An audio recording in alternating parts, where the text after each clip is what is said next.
The S&P 500 was up almost 1% this week. The Nasdaq was up 2.5%. On the surface, that looks like a healthy tech-led rally. It was not.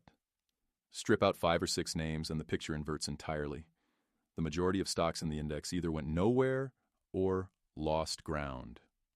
That is not a bull market. That is a handful of companies doing all the work while the rest of the market quietly signals something different. So the question you need to answer before Monday's open: is this concentration a temporary distortion, or is it the market telling you exactly where institutional capital is hiding? Let's start with what actually happened this week at the index level, because the gap between the S&P 500 at plus 0.93% and the Nasdaq at plus 2.43% is not just a style difference. It is a structural story. When the Nasdaq outperforms the S&P by more than 150 basis points in a single week, one of two things is happening. Either growth is genuinely re-accelerating across a broad set of technology companies, or a small cluster of megacaps is carrying the entire load while smaller names drift. This week, it was the second scenario. 3 storylines dominated the AI and tech tape: OpenAI's hiring drama, the ongoing executive and researcher movement that signals organizational tension beneath the company's public positioning, the Anthropic export ban situation, which raised real questions about how government policy intersects with frontier AI development and which companies can actually sell to global customers, and SpaceX-Tesla merger speculation, which lit up the speculative end of the market and pulled attention and capital toward Elon Musk's corporate constellation. None of these are purely positive catalysts. But markets are not pricing outcomes this week. They are pricing attention. And attention right now is almost entirely on a handful of AI-adjacent names. Here's the actionable read. When breadth diverges this sharply from headline index performance, the equal weight versions of major indices are your signal. If equal weight S&P is lagging cap weight S&P by a significant margin, you are not in a broad rally.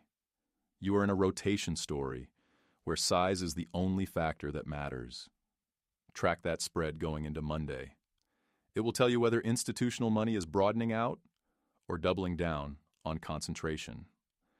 Now here's the thing about this week that most market commentary will not say plainly. The VIX going up 1.23%, while the Nasdaq rose 2.43%, is an anomaly that deserves serious attention. In a clean, risk-on environment, fear gauges compress. When equity indices rise and the VIX rises with them, the market is telling you that the rally is not fully trusted. Somebody is buying protection at the same time somebody else is buying calls on mega-cap tech. Those are not the same investors, and one of them is going to be wrong. The Kevin Warsh narrative is important context here. Warsh, who has been one of the more vocal figures around Fed policy positioning, has been associated with arguments for a Fed that steps back from active market guidance. Less forward communication, less signaling, more data dependency in the strictest sense. If that framing gains traction within Fed thinking, you get a central bank that is quieter and less predictable. And quiet, unpredictable central banks do not compress volatility. They create it. For investors who built positioning around the idea that the Fed would continue to function as a volatility suppressant, essentially providing a soft floor under equities through clear communication, a Warsh-style Fed removes one of the key structural supports for low VIX environments. The practical implication right now is this: do not assume that a rising index means falling risk. The VIX co-movement this week suggests that beneath the mega-cap rally, there's genuine uncertainty about the macro regime. Hedging activity is not capitulating. Even as tech names run, that is a tell. Position sizing and downside awareness matter more in this environment than they would in a genuinely low-fear market, regardless of what the Nasdaq print looks like on a Friday close. While AI headlines captured the narrative this week, a quieter trade was running in the background that the Bloomberg terminal crowd noticed and almost nobody else talked about.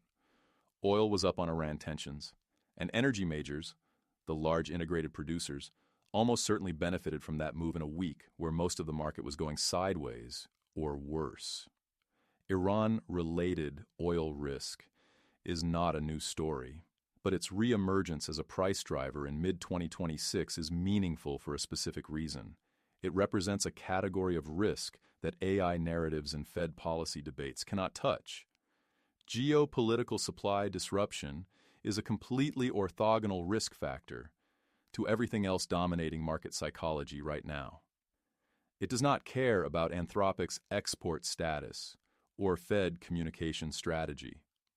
When you have a market that is extremely narrow in its leadership, concentrated in a handful of tech and AI names, the emergence of an energy bid driven by geopolitical risk is actually a useful diversification signal. Not because oil majors are suddenly undervalued, but because they are responding to a completely different set of inputs than the rest of the market. That is what genuine diversification looks like in practice. Assets that move for different reasons. For investors thinking about portfolio construction rather than just this week's return, the oil-Iran dynamic is a reminder that concentration risk is not just about sector weighting. It is about how many independent variables are actually driving your portfolio. If everything you own responds to AI sentiment and Fed tone, you have one position expressed many ways. Going into Monday, watch whether energy continues to hold its bid, if geopolitical headlines cool. A reversal would confirm that the move was purely reactive. Sustained strength would suggest institutional repositioning into real assets is beginning alongside the AI trade. And that is a more meaningful signal about where smart money thinks this market cycle is heading. This week gave you the clearest possible demonstration of what market concentration actually feels like in real time. Headline numbers that look fine, a VIX that disagrees, and an energy trade running on completely different logic in the background. The open loop from the top of this video: is concentration a temporary distortion or a structural signal? The honest answer is that Monday's breadth will start telling you. Watch equal weight versus cap weight. If breadth returns, the rally broadens.